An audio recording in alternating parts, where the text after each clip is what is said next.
오늘 제 주제는 맨 처음에는 주식회사의 의의에 대해서 할까 이렇게 생각했는데 좀 너무 밋밋한 것 같아서 주식회사의 자본에 관해서 얘기하기를 하고, 그러기 위해서 회사의 개념, 주식회사의 개념에 대한 얘기를 하고 그러고 난 뒤에 얘기를 하도록 하겠습니다. 그래서 제목은 주식회사의 자본, 자기자본 부족회사의 책임, 자기자본 부족회사의 책임을 어떻게 지울 것인가 하는 주제를 삼아서 얘기를 하도록 하겠습니다. 회사에 대한 얘기니까 회사의 의의를 먼저 설명해야 될 것 같고요. 그래서 상법상 회사란 여러분들이 잘 아시는 것 같이 상법제 169조에 상해 기타 영리를 목적으로 하여 설립된 법인을 말한다. 이렇게 2011년에 일부 개정해서 이전에 사단 법인으로 되어 있던 것에서 사단을 뺐습니다. 여러분 잘 아시는 바와 같이 한 명에서 합자회사, 유한회사는 2명 이상의 사원이 있어야 되고 주식회사는 7인 이상의 발기인으로 설립되도록 되어 있어서 회사는 사단법인이다 이렇게들 얘기했는데, 주식회사의 사단성은 잘 아시는 바와 같이 주식회사 설립되고 난 뒤에 주주사의 주식 양도가 자유롭기 때문에 그와 같은 자유로운 주식 양도에서 어느 시점에 한 사람에게 모든 주식을 갖게 되는 그러한 그 1인 주식회사가 가능하고, 또 그것이 영미법에서 학설에서 판례에서 또 우리나라에서도 그와 같은 것을 가능한 것으로 이렇게 원맨 컴퍼니를 인정하게 되어서 우리나라도 2011년 법 개정에서 사단이라는 걸 빼서 설립된 법인을 말한다 이렇게 되었습니다. 그리고 잘 아시는 바와 같이 그에 같이 회사의 종류도 한 명 합자, 주식 유한 4가지였는데 유한 책임 회사가 하나 더 늘어나서 5가지의 회사 형태를 갖게 되었습니다. 그래서 이와 같은 회사의 개념을 우리가 정립하기 위해서는 언제든지 그 표지로 영리성, 옛날에는 사단성, 법인성 이렇게 얘기를 했었는데 지금은 사단성이라는 것은 의미가 없어져서 영리성과 법인성의 2가지로 얘기를 할 수 있겠습니다. 영리성과 관련돼서 영리라는 게 무엇인가에 대해서는 옛날에는 학설이 갈라졌지만은 지금은 이익 분배설이 모든 학자들이 다 이익 분배설이라고 인정하기 때문에 회사에서 영업을 해서 이익을 창출해서 사원에게 분배해 주는 것, 그런 의미에서의 영리성이라고 얘기하고 있습니다. 사단성 삭제 1인 회사의 개념에 대해서는 조금 전에 말씀드렸기 때문에 더 이상 언급하지 않겠습니다.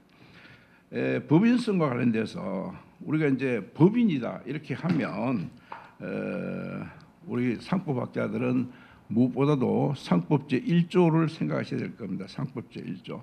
상사에 관해서 본법의 규정이 없으면 상간수법이 하고 상간수법이 없으면 민법이 한다. 왜? 회사라고 하는 것이 권리 의무의 기속 법인으로서 권리 의무의 기속 주체가 되는 것이고, 권리 의무의 기속 주체가 되기 위해서 인내에 관한 민법 제3조와 그다음에 31조 아래 법인에 관한 것을 우리가 생각하지 않을 수 없을 것입니다. 민법 교수님 그렇죠? 그래서 반드시 이와 같이 우리가 상법 상사에 관한 문제를 다룰 때 언제든지 상법제 1조를 생각하고 민사에 관해서는 민법제 1조의 법원을 생각해야 되리라고 생각합니다. 그래서 민법제 31조에 따라서 법인이라고 하는 것은 권리 의무의 기속 주체가 되는 것이다라고 하는 의미고, 그러한 의미에서 법인의 개념을 살펴볼 수 있겠습니다. 이 법인과 관련돼서도 여러분 잘 아시는 바와 같이 영미법에서 발전되어 온 소위 법인격 부인론, The Doctrine of Disregard of Corporate Entity라고 하는 것. 그래서 저는 이제 독일서 공부했기 때문에 제 교과서에서도 법인격 부인론에 관해서 설명하기보다는 소위 책임 실제 파악론, 그 책임 실제가 누구 있겠느냐 하는 책임 실제 파악론으로 제가 언제든지 수업에서 얘기를 했습니다. 그래서 이와 같이 법인이 권리 의무의 기속 주체로서의 그와 같은 제가 할 역할을 다 못했을 경우에는 그 배후에 숨어 있는 주주에게 또는 그 사원에게 책임을 지우는 그러한 이론으로 우리가 법인격 부인 이론을 많이 얘기하고 있습니다. 제가 77년에 독일 가서 83년까지 딱 6년간 공부했는데, 그때 제가 공부할 적에 저에게 주어진, 제가 이제 가서 우리 찔러 선생님께 뭐 하고 싶냐 그래서 제가 법인격 부인론 하고 싶습니다. 그러니까 그러면 자기 자본 부족 회사에서의 사원의 책임에 대해서 한번 써봐라. 그렇게 해서 제가 6년간 공부한 박사학위 논문이 바로 이 자기 자본 부족 회사의 책임에 관한 거라서 오늘 여러분에게 제일 제가 언제든지 안 해도 6년 동안 죽도록 공부한 분야이기 때문에 그 얘기를 해야 되겠다 싶어서 그걸 주제로 택했습니다.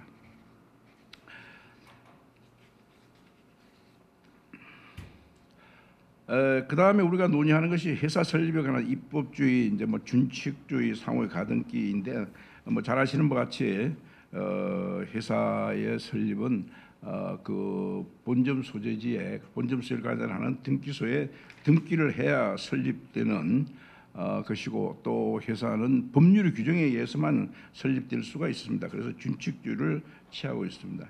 상호의 가등기에 대해서 제 교과서에 3가지 경우를 법조문에 근거해서 설명하고 있는데, 이와 같은 상호의 가등기 같은 것도 우리가 실무를 하는 데 있어서는 아주 중요한 그러한 분야가 아닌가 이렇게 싶습니다. 그래서 그 3가지가 뭐냐 하면 주식회사나 유한회사를 설립하는 경우 본점 소재지에 가등기를 할 수 있고, 그 다음에 회사의 상호를 변경하는 경우, 그 다음에 회사가 이 본점을 이전하는 경우, 이럴 때 상호의 가등기를 허용을 해서 본등기 하기 전에 그와 같은 설립에 관한 거라든지 등기에 관한 사항이라든지 본점 이전에 관한 거라든지 그와 같은 것을 유효하게 할 수 있도록 그러한 규정을 두고 있습니다. 그 다음에 주식회사로 넘어가도록 하겠습니다. 주식회사는 법인으로서 독자적인 법인격을 갖고 있습니다. 그리고 주식회사는 사원이 간접 유한 책임을 지는 자본회사의 전형이다. 여기서 자본회사라고 하는 것은 우리가 보통 회사의 종류를 인적회사, 물적회사 이렇게 나누는데, 그 인적회사, 물적회사 하는 것은 일본 사람들이 소위 표준화 계절 샤프트, 카피탈 계절 샤프트를 번역했는데, 이 물적 회사라고 하는 물이라고 하는 개념 가지고는 이 자본회사의 그 본질을 정확하게 이해하고 있지 못하다 이렇게 생각해서 저는 제 교과서에 이와 같이 인적 회사와 대칭되는 개념으로 자본회사라고 하는 용어를 쭉 썼습니다. 그래서 카피탈 계절 샤프트 자본, 왜 주식회사와 유한회사는 이와 같이 자본금으로 토화되어 있는 자본, 거기에 한정돼서 책임을 지는 간접 유한 책임을 지는 자본회사이기 때문에 그렇습니다. 그래서 이 자본이 문제이지 물이 문제가 되는 건 아니라는 거죠. 그래서 인적회사에 대한 대칭 개념으로 자본회사라고 하고 있습니다. 오프 더 레코드 제가 좋은 설례를 하나 설명드릴 수 있는데 나중에 저녁 먹을 때 제가 얘기 드리겠습니다. 우리 고대법대 교수로 임용돼서 제가 총장할 적에 최종 단계까지 올라왔는데, 제가 이 자본회사라고 하는 용어를 들어봤느냐, 인적회사하고 대칭되는 개념이 뭐냐, 자본회사라고 하는 걸 한 번도 들어본 적이 없는데, 그래서 그 사람이 이 자본회사에 대한 개념을 모를 것이다 내가 얘기하고 있었고, 인적회사, 자본회사는 기본적인 개념에 따른 또는 그 종류에 따른 특이점 이런 걸 전혀 이해를 못하고 있는 거야. 그 사람이 모 대학에 수석 입학이고 사법고시 수석학기 간다는데, 그런 사람이 그런 사람을 할 때라도 제가 그렇게 느꼈어요. 이런 사람 같은 경우는 아마 틀림없이 학문적으로 뿌리 깊게 공부하지 않았을 것이다. 제 예측이 맞아서 유진희 교수가 마침 교무처장하고 있어서 그 사람 못 들게 했습니다. 우리 학장 원장님이 너무나 잘 아시는 케이스인데 이름은 그러지 않겠지만 이걸 빼주세요 나중에. 예. 그래서 최종 후보에 총장 민당까지 와서 제가 떨어뜨렸습니다. 주식회사의 그 의의를 지으는 그 표지가 가장 중요한 것이 간접 유한 책임인데, 간접 유한 책임의 개념 설립과 관련돼서 여기에서 주식회사하고 그 다음에 합자회사에 대한 두 가지 케이스를 예를 들어서 제 교과서에 있는 건데 여기에 옮겨서 설명하고 있습니다. 예컨대 A 주식회사가 B로부터 1천만 원을 차용한 경우에 채권자 B가 주주인 A 어느 누구나 주주에게 개별적으로 채권자로서 돈 갚아달라 이렇게 할 수 있느냐라는 얘기죠. 그래서 주주는 그 주식회사에 대해서 자기가 인수하고자 하는 주식수 곱하기 금면액해서 인수가액을 납입하는 그 책임만 지지, 그리고 이제 주식을 취득하는 거지 그 위에는 아무런 책임을 지지 않는 의미에서의 주식회사의 주주는 간접 유한 책임을 지고 있다. 그래서 자기가 투자하고자 하는 액을 주식회사에 투자하면 그걸로 끝이지 그 이후에 어떠한 인적 손해배상 책임도 지지 않는다는 겁니다. 이에 반해서 만일 합자회사 같으면 합자회사의 사원 스몰 A가 합자회사에서 1천만 원을 투자하기로 했는데 그때 자기가 500만 원 이행하고 아직까지 500만 원을 이행하지 않고 있을 경우에는 그 합자회사의 채권자 B는 그 사원에 대해서 500만 원 한도에서 직접 돈을 갚아라라고 청구할 수 있습니다. 그런 의미에서 주식회사 주주는 간접 책임이고 유한 책임만 지고 있는 것이다. 이런 얘기입니다. 주식회사의 가장 중요한 것은 자본을 회수하기 때문에 이 자본금인데, 주식과 자본금의 관계에서는 주식은 회사와 출자자인 주주 관계에서는 사원의 지위를 구성하는 단위고, 그 다음에 자본 관계에서는 자본금 형성의 기초로서의 지위를 가지고 있습니다. 그래서 자본금의 구성 단위 329조를 우리가 들 수 있습니다. 그래서 우리가 여기서 이제 자본금하고 회사 재산은 전혀 다른 개념이다. 자본금은 확정된 수액으로서 항상 고정되어 있는 것인데 반해서 회사 재산은 회사 영업의 이익에 자꾸 많음에 따라서 손실이 자꾸 많아서 항상 유동적인 것이 회사 재산이고 자본금은 고정된 그러한 기능을 갖고 있습니다. 제가 이제 그동안에 아까 말씀드린 대로 2007년 마지막 강의하고 그 뒤에 강의를 안 했기 때문에 이 자본에 대한 것도 상법에 참 많은 회사들, 우선 회사 형태가 5가지 늘린 거다 이제 이런 것은 전혀 없는 거였는데 이와 같은 많은 변화가 있음을 알고 있습니다. 특히 자본금을 보니까 자본금에 관한 원칙에 커다란 변화가 있었습니다. 우리가 1960년 상법 제정되기 이전에 쓰던 의용상법에서는 자본 확정의 원칙, 자본 유지의 원칙, 자본 불변의 원칙이라 하는 그와 같은 자본에 관한 형식상의 원칙이 확립되어 있었습니다.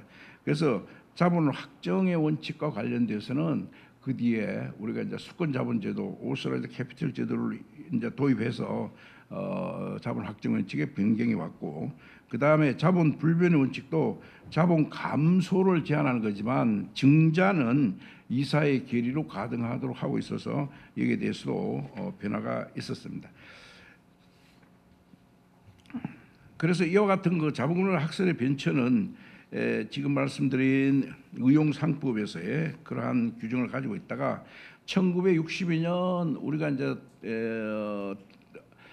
대한민국이 건국되고 난 뒤에 사실 그 모든 법이 우리 하경 교수 와 있는데 민법도 그렇고 우리 상법도 그렇고 행법도 그렇고 소송법도 그렇고 다 5.16 나고 난 뒤에 62년에 법이 거의 다 제정이 되었습니다. 그래서 우리가 이제 군사 독재 정부에 대해서 많은 비판을 하지만 우리 법률적인 측면에서 보면 우리가 일본 놈들이 쓰는 법을 그냥 그대로 의용해서 썼는데 제대로 우리 대한민국이 독립되고 난 뒤에 우리나라의 법을 가지게 된 것은 62년 법이 만들어지면서부터입니다. 그래서 1962년 법률에 의해서 우리가 수권자본제도도 도입을 했고, 그래서 회사가 발행할 증식의 총수의 2분의 1 이상만 납입하면 회사가 설립해서 그 이외에는 이사의 계리로 증자를 하도록 수 있도록 가능하겠습니다.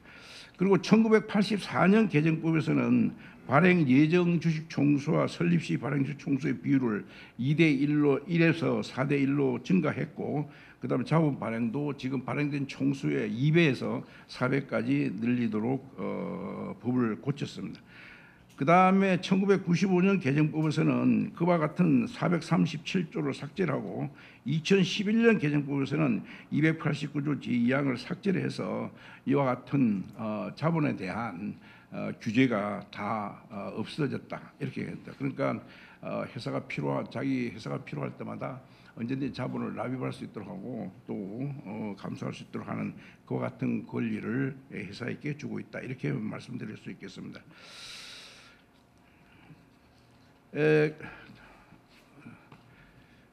그리고는 이제 제가 말씀드리고자 하는 맨 처음에 제기되어 있는 자기자본 회사의 책임에 대해서 말씀드리도록 하겠습니다. 제가 독일에 가서 공부를 하고 그리고 이제 귀국해서 이 자기자본 부족 회사의 사원의 책임에 대해서 논의를 하는데 제가 뭐 글도 많이 쓰고 또 우리 이미 고인이 되셨습니다만 우리 손주창 선생님하고 인터뷰도 하고 이랬는데 그걸 정확하게 이해를 못 하시더라고요. 이해를 못 했습니다. 그런데 이제 우리 98, 99년도에 경제 파동이 생기고 경제가 곤두박질 치고 회사에 이 환율도 올라가고 뭐 경제가 난리를 치니까 그때서야 좀 이해하는 사람들이 생겨났습니다. 무슨 얘기냐면 자본에 대한 아까 말씀드린 여러 가지 그 원칙들은 자본에 관한 형식상의 원칙이고 자본에 관한 실질상의 원칙. 무슨 얘기냐?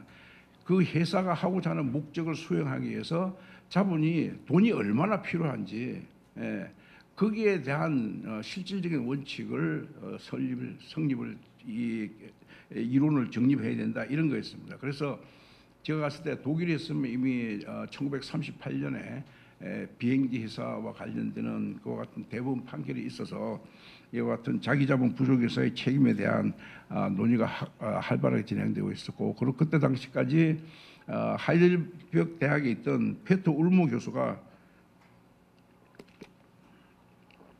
이쪽에 대한 코멘타리에서 가장 잘 정립을 하고 있어서 제가 여기서도 페터 울모 교수의 정의와 그 법적 효과에 대해서 소개해드리도록 하겠습니다. 페터 울모 교수는 나중에 이제 하이델베르크 총장이 되셨고 제가 총장할 적에 총장을 수행하고 있어서 가서 정말 뭐 옛날에 수업 박사과정 있을 때 그와 같은 그 정을 나누기도 이렇게 했습니다. 자기자본 부족회사라는 것은 페터 울모 교수의 정의에 따르면 유한회사의 주식이나 유한회사의 자본 조달의 필요성, 그 다음에 신용 능력의 부족, 즉 타인 자본 조달의 불가능. 무슨 얘기냐면 회사의 상황이 나빠져서 주주나 유한회사의 사원이 돈을 대기도 지금 버겁고 또 다른 사람으로부터 타인 자본을 끌어들이기에는 회사의 신용이 떨어져서 다른 사람이 돈을 주려고 하지 않는다는 겁니다. 그러니까 회사가 자기 자본 대할 수도 없고 타인 자본을 하는데도 신용이 떨어져서 누가 투자하려고 하지도 않고 그럴 경우에 이제 그때 우리가 이제 자기 자본 부족 회사라 그러는데 그럼 책임을 어떻게 지우느냐? 그러면 이제 보통 이제 주식회사 유한회사의 대주주들이 그 자기의 주식회사나 유한회사의 타인 자본으로 즉 대여금으로 돈을 이제 이 계절시합도 달리엔이라 이렇게 하는데 이제 돈을 줘놓은 경우 그때 회사가 파산되기 이제 그 뒤에 81년도에 독일 유한회사 32A조 B조에 입법이 돼서 들어왔고 나중에 이제 91년도에 그 파산법으로 그 조문이 이전해서 넘어갔는데 그때의 이제 그 책임을 회사가 파산되기 3년 되기까지 그렇게 회사가 파산되기 3년 안에 파산되기 거꾸로 올라서 3년 안에 그 회사의 사원이 그 회사에 준 그와 같은 대여금을 반환받을 경우에는 파산 시점으로 3년에서 다시 그 회사에 돌려줘야 된다. 그 무슨 얘기냐면 회사에 돈을 빌려줬으면 이게 이제 대여금인데 이걸 자기 자본으로 변환한다는 겁니다. 그래서 이런 얘기를 했는데 이걸 이해를 못 하더라고요. 근데 이제 98, 99도 이제 경제 파동이 와서 이제 이렇게 오니까 이제 사람들이 아, 이럴 때를 얘기하는구나. 우리나라 이제 그와 같은 위험이 닥치니까 그렇게 해서 이와 같이 일반적으로 회사가 자기 자본이 필요하다고 생각될 적에 그 회사에 대금을 준 대주주나 큰 대사원의 이 자본금 회수를 했을 경우에는 자본금을 빼갔을 경우에는 이제 대주주니까 그 회사에 뭐 파산이 된다든지 뭐 이렇게 해서 다 이미 아니까 자기가 먼저 자기 회사로부터 돈을 빼간다는 거죠. 그래서 일반 채권자들의 피해를 주는 겁니다. 그래서 그런 경우에는 그들이 가져간 돈을 책임 자본으로, 즉 자기 자본으로 봐야 된다라고 하는 게 자기 자본 부족에서의 책임에 관한 사원에 대한 실질적인 얘기입니다. 그래서 법적 효과로 현저하게 불충분한 자본 납입, 사원에게 기책시킬 수 있는 원인에 의한 경우에는 유한 책임을 지는, 아까 말씀드린 간접 유한 책임을 지는 주주나 유한회사의 사원에게도 전적인 손실 책임을 져야 된다라고 하는 것이 이제 독일의 판례, 그 다음에 학자들의 견해도 그렇게 했고, 그렇게 해서 저도 기본적으로 이게 찬성하는 그런 의미로 논문을 써서 끝을 했습니다. 그래서 오늘의 그 제 주제는 이와 같이 아무리 법 제도가 주식회사나 유한회사 같이 간접 유한 책임을 지는 그런 장치가 있다 하더라도 실질적으로 책임을 져야 될 사람, 그 사람을 찾아가서 그 사람에게 책임을 물리는 그러한 장치로 회사법도 발전돼야 되지 않을까, 그런 생각을 가지고 제 강의는 마치겠습니다. 고맙습니다.